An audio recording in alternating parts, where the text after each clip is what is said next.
I'm going to show you a quick way of making fudge at home using tahini and vanilla.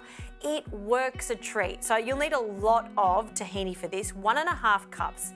This goes into a pot and we're just going to warm it up. So scrape that in.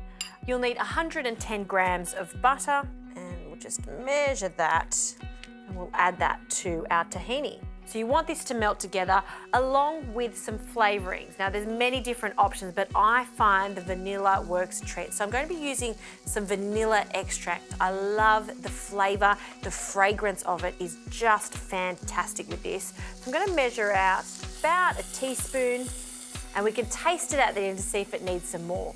To bring this all together, I need some flour. So I'm using some coconut flour, but you can use some almond meal if you like, or just some regular flour.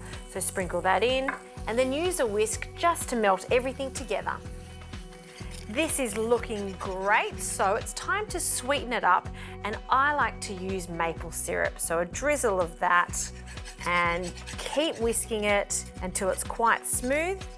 And it's done. So there are 2 ways that you can set this fudge. You can pop it into a tray and then straight into the fridge until it firms up. Or this is a trick a friend has shown me. She uses an ice tray, just like this one, a plastic one. We pour it in from a jug and then we pop it into the freezer for a few hours until it's completely firm. By doing that, it's going to pop out really, really easily. So we've got cute little individual fudges.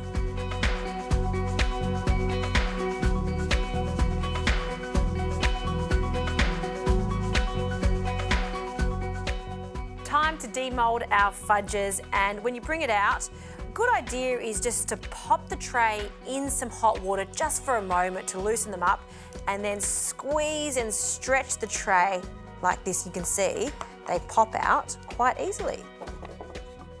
How good is that? So it saves you slicing and chopping them, and they're all perfect in size. Now you can go all out now and then dunk that into some chocolate if you like, some white chocolate, be adventurous with it, or just have a little taste of these vanilla and tahini fudges just like so. They're so delicious, they'll fill you with energy.